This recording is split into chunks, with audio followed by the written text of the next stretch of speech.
Good morning everyone, welcome to knowledge account. আমি কুন্তল মহিন্দার তোমাদের সাথে ডিসকাস করব 17 সেপ্টেম্বর 2024 এর ডেইলি কারেন্ট অ্যাফেয়ার্স, তার সাথে সাথে রিলেটেড স্ট্র্যাটেজিক এগুলো। দেখো, আজকে তোমাদের ম্যাথের ক্লাসটা অফ রয়েছে। ম্যাথের ক্লাসটা তোমাদের বৃহস্পতিবার থেকে হবে ইউটিউবে। বাদবাকি কোর্সে যেরকম ম্যাথের ক্লাস চলছে সেরকমই চলবে, বাট ইউটিউবে তোমাদের বৃহস্পতিবার থেকে ম্যাথের ক্লাস হবে। আর আজকে সকালবেলা 10:30টার সময় 10:30 AM এ তোমাদের হবে রেলওয়ে অ্যান্ড এসএসসির প্রিভিয়াস ইয়ার। যারা যারা রেলওয়ে এনটিপিসি দিচ্ছ বা এসএসসি দিচ্ছ তাদের জন্য ক্লাস আজকে 10:30টার সময়। অন্যান্য ক্লার্কশিপেও যারা প্রস্তুতি দিচ্ছ বা অন্যান্য এক্সামের জন্য প্রস্তুতি দিচ্ছ তোমরা এটাতে জয়েন করতে পারো, তোমাদের জিকে প্র্যাকটিস হবে। আর আজকে সন্ধ্যাবেলা 7টার সময় 7 PM এ তোমাদের ক্লার্কশিপের আর একটা আগের দিনের মতো ম্যারাথন ক্লাস জিকে হবে। তো আমি টেলিগ্রামে সব লিঙ্ক শেয়ার করে দেবো, তোমরা ওখান থেকে সবাই জয়েন করে নেবে। কেমন? চলো, আজকের ফার্স্ট কোশ্চেন আমরা দেখবো 2024 বেলজিয়াম আন্তর্জাতিক ব্যাডমিন্টন টুর্নামেন্টের মহিলাদের একক শিরোপা কে জিতেছে? তো দেখো, এখানে মহিলাদের একক শিরোপা এটা জিতেছেন আনমোল খারব।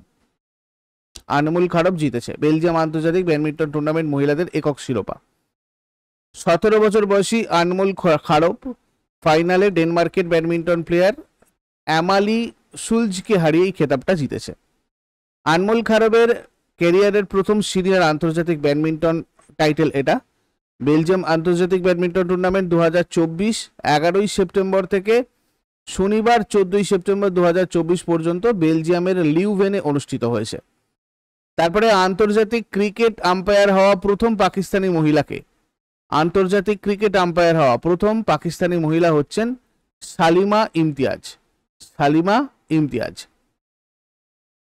এই সালিমা ইমতিয়াজকে আইসিসির ডেভেলপমেন্ট আম্পায়ার প্যানেলে মনোনীত করা হয়েছে। এই প্রথম পাকিস্তানি মহিলা এই পদে মনোনীত হয়েছেন।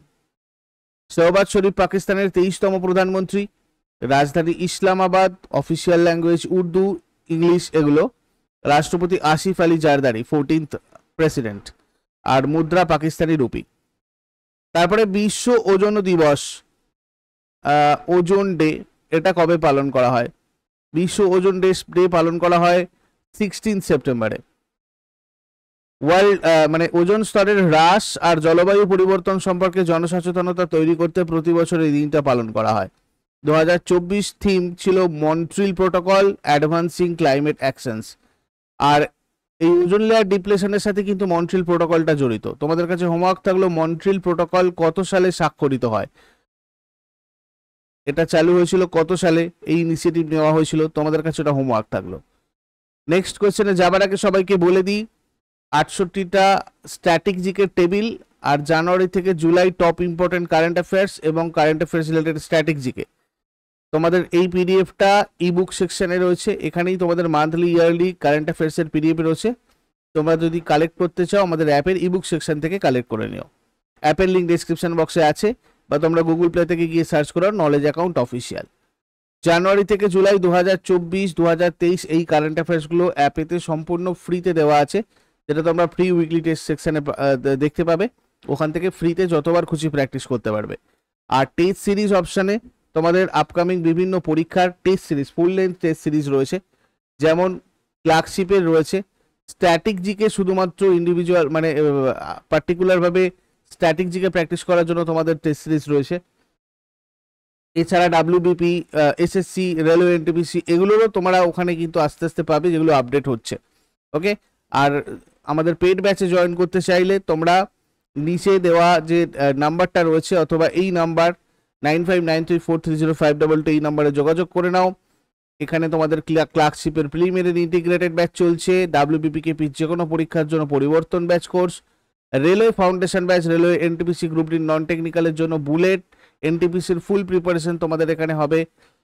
আর প্রাপ্তি এসএসসি ফাউন্ডেশন ব্যাচ এটাও তোমাদের চলছে বর্তমানে। এছাড়াও ইন্ডিভিজুয়ালি তোমরা আলাদাভাবে separately English basic to advance Epiphany, সায়েন্সের বেসিক টু অ্যাডভান্স পরমাণু, ম্যাথের basic to advance Aryabhatta, general সায়েন্সের ফাউন্ডেশন, জেনারেল স্টাডিজের ফাউন্ডেশন ব্যাচ 2 এগুলোতে জয়েন করতে পারো। এগুলোর ফ্রি মানে ডেমো ক্লাস বা ডেমো পিডিএফ তোমরা এই পেড কোর্সে গেলেই দেখতে পাবে। পরের প্রশ্ন, ইন্টারন্যাশনাল হকি ফেডারেশনের সভাপতি হিসাবে দ্বিতীয় মেয়াদে কে পুনরায় নির্বাচিত হতে চলেছেন? ইন্টারন্যাশনাল হকি ফেডারেশনের সভাপতি হিসাবে দ্বিতীয় মেয়াদে পুনরায় নির্বাচিত হতে চলেছেন মোহাম্মদ তৈয়ব ইকরাম। দেখো, মোহাম্মদ তৈয়ব ইকরাম দ্বিতীয় মেয়াদের জন্য ইন্টারন্যাশনাল হকি ফেডারেশনের সভাপতি হতে চলেছেন। 2022 সাল থেকে এফআইএইচ এর 13তম সভাপতি হিসেবে দায়িত্ব পালন করছেন। তারপরে ফোর্থ দক্ষিণ এশিয়ান জুনিয়র অ্যাথলেটিক্স চ্যাম্পিয়নশিপ কোথায় অনুষ্ঠিত হলো? এটা অনুষ্ঠিত হয়েছে চেন্নাই, তামিলনাড়ু চেন্নাইয়ে। চতুর্থ দক্ষিণ এশিয়ান জুনিয়র অ্যাথলেটিক্স চ্যাম্পিয়নশিপ 11 থেকে 13 সেপ্টেম্বর 2024 তারিখে তামিলনাড়ুর চেন্নাইয়ের জওহরলাল নেহেরু স্টেডিয়ামে অনুষ্ঠিত হয়েছে। প্রথম দক্ষিণ এশিয়ান জুনিয়র অ্যাথলেটিক্স চ্যাম্পিয়নশিপ 2007 সালের নভেম্বরে শ্রীলঙ্কায় অনুষ্ঠিত হয়েছিল।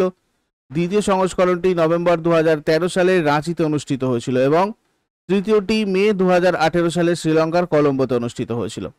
দক্ষিণ এশীয় অ্যাথলেটিক্স ফেডারেশনের 7টা দেশ মানে ভারত, পাকিস্তান, শ্রীলঙ্কা, মালদ্বীপ, বাংলাদেশ, ভুটান এবং নেপাল চতুর্থ দক্ষিণ এশিয়ান জুনিয়র অ্যাথলেটিক্স চ্যাম্পিয়নশিপে অংশগ্রহণ করেছে। এখানে আমি তোমাদের যদি বলি, দেখো ফার্স্ট রয়েছে ইন্ডিয়া, গোল্ড মেডেল 21টা, সিলভার মেডেল 21টা, ব্রোঞ্জ মেডেল 22টা, টোটাল মেডেল হচ্ছে 48টা। তারপরে সেকেন্ড পজিশনে শ্রীলঙ্কা, থার্ড পজিশনে বাংলাদেশ রয়েছে। চতুর্থ গ্লোবাল বায়ো ইন্ডিয়া কোথায় অনুষ্ঠিত হয়েছিল? ফোর্থ গ্লোবাল বায়ো ইন্ডিয়া এটা অনুষ্ঠিত হয়েছে কোথায়? নিউ দিল্লিতে। চতুর্থ গ্লোবাল বায়ো ইন্ডিয়া 2024 ইভেন্ট সফলভাবে 14 সেপ্টেম্বর 2024 তারিখে সমাপ্ত হয়েছে। 3 দিনের ইভেন্টটা 12 থেকে 14 সেপ্টেম্বর 2024 পর্যন্ত নিউ দিল্লিতে অনুষ্ঠিত হয়েছিল। এটা গবেষণা, উন্নয়ন এবং উৎপাদনের জন্য বায়োটেক সেক্টরে ভারতের বিপুল সম্ভাবনা প্রদর্শন করে। বিশ্ব প্রথম গ্লোবাল বায়ো ইন্ডিয়া 2021 সালে অনুষ্ঠিত হয়েছিল এবং তারপর থেকে এটা বার্ষিকভাবে অনুষ্ঠিত হচ্ছে। চতুর্থ গ্লোবাল বায়ো ইন্ডিয়া 2024 এর থিম, চতুর্থ গ্লোবাল বায়ো ইন্ডিয়া 2024 এর থিম কি ছিল? দেখো এটা রিপিট হয়েছে, যাই হোক, biotech innovation and bio manufacturing. এটা ছিল তোমার হচ্ছে 2024 এর চতুর্থ গ্লোবাল বায়ো ইন্ডিয়ার থিম। এর লক্ষ্য বায়োটেক সেক্টরে গবেষণা, উন্নয়ন, উৎপাদনের জন্য একটা বিশ্বব্যাপী কেন্দ্র হিসেবে ভারতকে তৈরি করা। চতুর্থ গ্লোবাল বায়ো ইন্ডিয়া 2024 এর অংশীদার দেশ ছিল দক্ষিণ কোরিয়া। আর ভারত সরকারের বিজ্ঞান আর প্রযুক্তি মন্ত্রকের অধীনে বায়োটেকনোলজি বিভাগ এবং biotechnology industry research assistant council দ্বারা এটা আয়োজিত হয়েছিল। তারপরে 2024 সালের দক্ষিণ ভারতীয় আন্তর্জাতিক চলচ্চিত্র পুরস্কারেতে সেরা অভিনেত্রীর পুরস্কার কে জিতেছেন? এটা জিতেছেন ঐশ্বর্য রাই বচ্চন।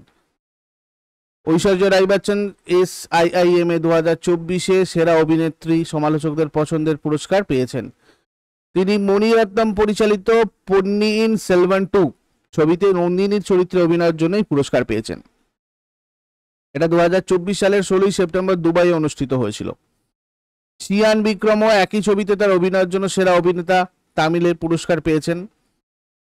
সে 63তম Subroto cup junior boys title কে জিতেছে? দেখো এর পরের প্রশ্ন আমাদের খুব ইম্পর্টেন্ট। মেঘালয় জিতেছে 63তম Subroto cup junior boys title. মণিপুরের টিজি ইংলিশ স্কুল মেঘালয়ের মাইংকেন খ্রিস্টান হাই স্কুলকে 4-3 গোলে হারিয়ে 63তম সুব্রত কাপ আন্তর্জাতিক ফুটবল টুর্নামেন্টের জুনিয়র বয়েজ টাইটেল জিতেছে। এই ফাইনালটা নতুন দিল্লিতে বি আর আম্বেদকর স্টেডিয়ামে অনুষ্ঠিত হয়েছিল। তারপরে সম্প্রতি কেন্দ্রীয় সরকার 70 বছর বা তার বেশি বয়সী প্রবীণ নাগরিকদের জন্য কোন প্রকল্পের সুবিধা প্রসারিত করেছে? এটা করেছে হচ্ছে তোমার আয়ুষ্মান ভারত প্রধানমন্ত্রী জন আরোগ্য যোজনা। 70 বছর বা তার বেশি বয়সের সকলের জন্য স্বাস্থ্য কভার অনুমোদন করেছে কেন্দ্রীয় মন্ত্রিসভা। আনুমানিক 4.5 কোটি পরিবার উপকৃত হবে এটাতে, যার মধ্যে 6 কোটি প্রবীণ নাগরিকরা আয়ুষ্মান ভারত প্রধানমন্ত্রী জন আরোগ্য যোজনার অধীনে পারিবারিক ভিত্তিতে 5 লক্ষ স্বাস্থ্য বীমা কভার পাবেন। আয়ুষ্মান ভারত PMJAY হচ্ছে বিশ্বের বৃহত্তম স্বাস্থ্য নিশ্চয়তা প্রকল্প, যার লক্ষ্য 5 লক্ষ টাকার স্বাস্থ্য কভার প্রদান করা। এটা 23 সেপ্টেম্বর 2018-তে লঞ্চ হয়েছিল 8,888 কোটি টাকা বাজেট নিয়ে 2021-22-এ। তারপরে 75 বছর বয়সে প্রবীণ গোর্ধন মারা গেছেন। ভারতীয় বংশোদ্ভূত দক্ষিণ আফ্রিকার বিশিষ্ট রাজনীতিবিদ প্রবীণ গোর্ধন কোন বছরে প্রবাসী ভারতীয় সম্মাননা পেয়েছিলেন ইনি, যেটা বিদেশি ভারতীয়দের জন্য ভারতের সর্বোচ্চ সম্মাননা? দেখো এটা হয়েছে তোমার 2010-এ উনি পেয়েছিলেন। এই ধরনের প্রশ্ন আগেরবারে তোমাদের WBCS-এ কিন্তু এসেছিল। ঠিক আছে, 2024 সালের 13ই সেপ্টেম্বর ক্যান্সারে আক্রান্ত হয়ে প্রবীণ গোর্ধন 75 বছর বয়সে মারা যান। 2010 সালে তৎকালীন ভারতের রাষ্ট্রপতি প্রতিভা পাটিল প্রবীণ গোর্ধনকে প্রবাসী ভারতীয় সম্মাননা প্রদান করেছিলেন। তারপরে কে 2024 বেলজিয়ান আন্তর্জাতিক ব্যাডমিন্টন টুর্নামেন্টের পুরুষদের একক শিরোপা জিতেছে? পুরুষদের একক শিরোপা এটা জিতেছে জুলিয়ান ক্যারগি। জুলিয়ান ক্যারগি একটি বেলজিয়ান ব্যাডমিন্টন প্লেয়ার।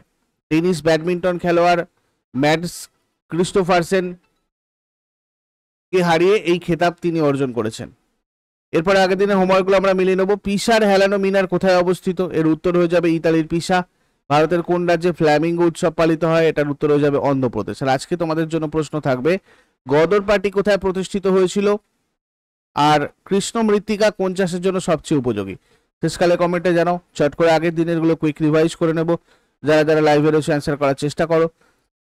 তোমরা এই পিডিএফটা ইবুক থেকে নিয়ে নেবে। ফ্রি উইকলি টেস্টে গিয়ে এই ফ্রি মক টেস্টগুলো তোমরা দিতে পারবে জানুয়ারি থেকে জুলাইয়ের। এছাড়াও তোমাদের এখানে ফ্রি মক টেস্ট রয়েছে, তোমার মিনি টেস্ট, এখান থেকেও তোমরা ফ্রি মক টেস্ট দিতে পারবে। আমাদের টেলিগ্রাম চ্যানেল নলেজ অ্যাকাউন্টেও তোমাদের ফ্রি টেস্ট দেওয়ার ব্যবস্থা রয়েছে। আর পেড টেস্ট সিরিজ যেমন ক্লার্কশিপের যে টেস্ট সিরিজগুলো বা স্ট্যাটিক জিকে বা আদার এক্সামের যে টেস্ট সিরিজগুলো, এগুলো তোমরা টেস্ট সিরিজ থেকে নিতে পারবে। আর পেড কোর্স যেটা আমাদের সবকটা ব্যাচেই ফুল লেন্থ টেস্টগুলো তোমাদের সম্পূর্ণ ফ্রি, এবং চ্যাপ্টার ওয়াইজ মক টেস্টও তোমাদের পুরোপুরি ফ্রি। যে কোনো সাবজেক্টের চ্যাপ্টার ওয়াইজ টেস্ট প্লাস প্রত্যেকটা চ্যাপ্টার ডিটেলসে আলোচনা করে সেখান থেকে কি কি প্রিভিয়াস ইয়ার কোশ্চেন এসেছে বা সেই রিলেটেড আরও কিছু এমসিকিউ তোমাদের এখানে দিয়ে এই ক্লাসগুলো কিন্তু হচ্ছে। এগুলো সম্পূর্ণ লাইভ ক্লাস, যার মধ্যে বর্তমানে লাইভ চলছে তোমার রেলওয়ে, এসএসসি, এগুলো লাইভ। আর এগুলো তোমাদের অলরেডি 90% কভার হয়ে গেছে ব্যাচগুলো, সরি 99% কভার হয়ে গেছে। স্টুডেন্ট রিকোয়ারমেন্টদের জন্য গ্রুপে যেগুলো ডিসকাশন হয়, এক্সট্রা কিছু আলোচনা এখানে চলছে। তো এগুলো এখন গেলে তোমরা পুরো এর সব কটা ক্লাস, সব পিডিএফ এগুলো অ্যাক্সেস করতে পারবে। আরও ডিটেলস কোনো কোয়ারি থাকলে তোমরা নিচে যে নাম্বারটা রয়েছে অথবা এই নাম্বার 9593430522 এই নাম্বারে হোয়াটসঅ্যাপ অথবা কল করে নেবে। ডেমো ক্লাস, ডেমো পিডিএফ দেখতে চাইলে পেড কোর্সে গিয়ে ওখান থেকে তোমরা দেখতে পারো।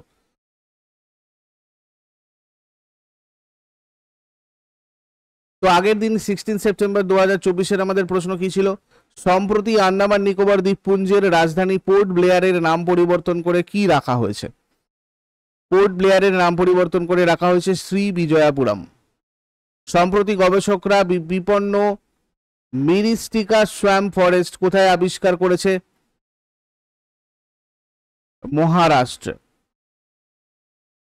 সিএম কিষাণ যোজনা চালু করেছে কোন রাজ্য? উড়িষ্যা।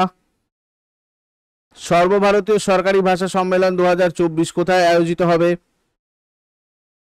নিউ দিল্লি। কেন্দ্রীয় মৎস্যমন্ত্রী সম্প্রতি কোন অ্যাপ চালু করেছেন? রঙিন মাছলি। কোন কেন্দ্রীয় মন্ত্রী বিশেষ স্বচ্ছতা অভিযান 4.0 সম্পর্কিত একটি ওয়েব পোর্টাল চালু করেছে? ডাক্তার জিতেন্দ্র সিং 4.0 চালু করেছে।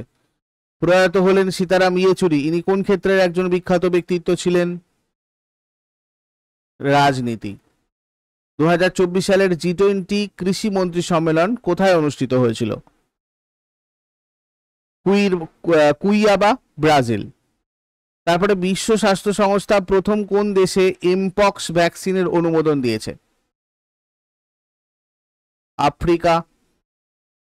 এগুলো ছিল তোমাদের আগের দিনের প্রশ্ন। ইউজফুল বলে মনে হলে অবশ্যই লাইক করো, বন্ধুদের সাথে শেয়ার করো, কমেন্ট করে তোমাদের ফিডব্যাক জানাও। আর যারা নতুন রয়েছে প্রতিদিন সকাল 6টার সময় ডেইলি কারেন্ট অ্যাফেয়ার্সের আপডেটের জন্য নলেজ অ্যাকাউন্টকে সাবস্ক্রাইব করে বেল আইকন প্রেস করে অলে ক্লিক করে নাও। আর আমাদের অ্যাপ তোমরা গুগল প্লে থেকে গিয়ে ডাউনলোড করে নাও, নলেজ অ্যাকাউন্ট অফিসিয়াল। আর টেলিগ্রাম চ্যানেলের নাম শুধু নলেজ অ্যাকাউন্ট, ফেসবুক পেজের নামও নলেজ অ্যাকাউন্ট অফিসিয়াল। এগুলো তো তোমরা আমাদের সাথে ফলো করে রাখতে পারো আমাদের সাথে সবসময় কানেক্টেড থাকার জন্য। Thank you so much, take care, have a great day.